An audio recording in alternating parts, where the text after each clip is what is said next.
Hey everybody, Joe Joseph here for thedailysheeple.com, and this is your news shot. So Newsweek has, well, a pretty grim article if you ask me, because there's really a lot we can do about this. It says male infertility crisis in U.S. has experts baffled.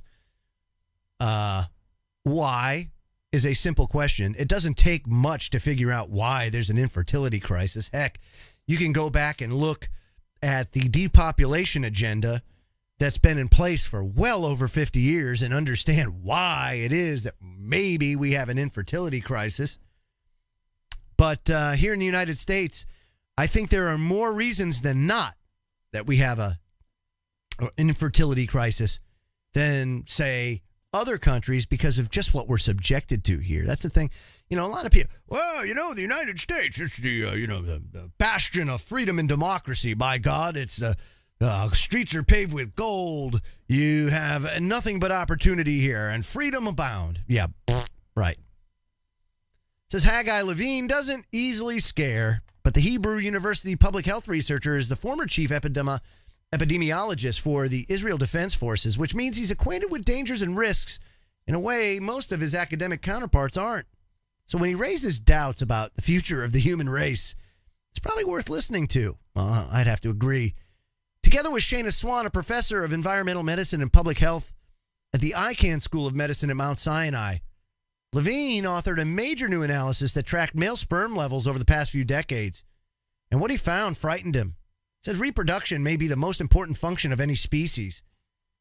But he said something is very wrong with men. Now that's something you may not be used to hearing. But it may take a man and a woman, or at least a sperm and an egg, to form new life, but it's women who bear the medical and psychological burden or try to get and stay pregnant. It's women whose lifestyle choices are endlessly dissected for their supposed impact on fertility, and women who hear the most, the ominous tick of the biological clock.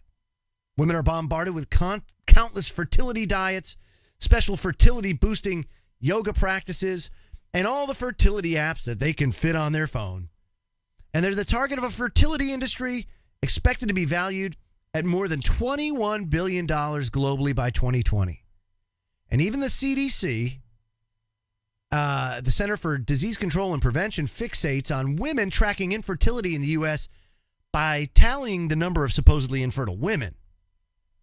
And for men, there's just nothing out there. Now, we can take a look at the reason why.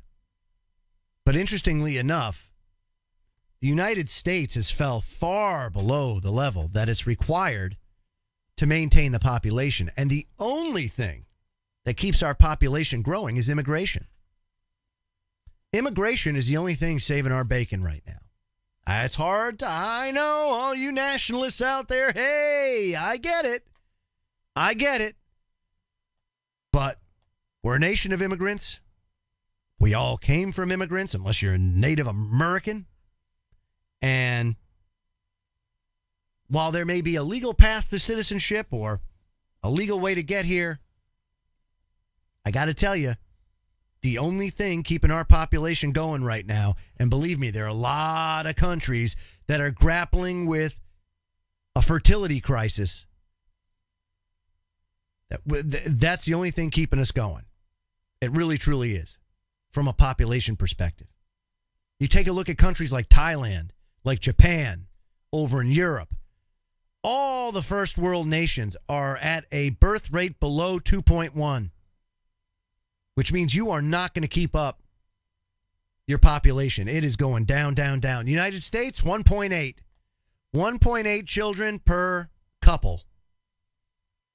And that, my friends, is catastrophic, because within a generation to 2 generations, your population is decimated.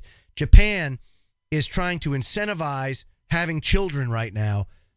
Thailand is encouraging having children, because within a generation, there will not be enough people that can work and support an economy for the amount of people that are too old to work and require services and benefits and things like that.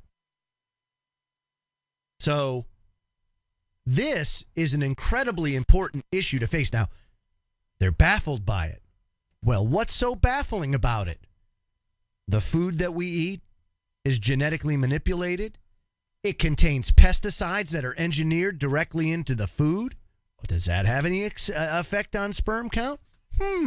How about the wireless devices that we carry with us at all times, everywhere we go? Does RF, radio frequency, have counterproductive or destructive effects on sperm? I bet you it does. How about our environment? Our environment's changing. How about the chemicals found in plastics and things like that that we're subjected to on a daily basis? Does that have anything to do with it? Perhaps. And then there's the whole depopulation agenda. For years and years, our society has been engineered to indulge, to sate your desires, to do the things that you want to do. Don't be burdened by having a family, by having kids. By God, that's no fun. Get out there and live. Well, you can do that, but eventually, humanity's going to pay the piper for it. And sooner rather than later. Now, of course, this is all engineered.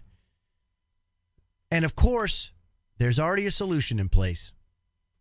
So, what could we be looking at? Brave New World, where now we just engineer people based on what we need in society. You'll have the alphas, the betas, the epsilons, classes of people engineered to perform specific functions? Or do we just go total and complete AI and let the cards fall where they may? I can tell you this. We're well on our way to the Georgia Guidestone's goal of 500 million people on this planet. And it won't take long at all, folks. If we maintain fertility at the current global levels, we will start seeing an unbelievable catastrophic drop in the population of the world, which everybody says is overpopulated. But it's interesting because you could take the entire population of the planet, and if we all decided to live like monks, right, we could actually, I think it would get an acre or two of land, and everybody could fit within the state of Texas. So it's just food for thought as we go forward. There's nothing baffling about why sperm is dying, why women are infertile, why we're having all these issues. Very simple. Agenda 21, depopulation, Planned Parenthood, chemicals, genetic manipulation, chemtrails, you name it, vaccines. It's all out there. The proof is in the pudding.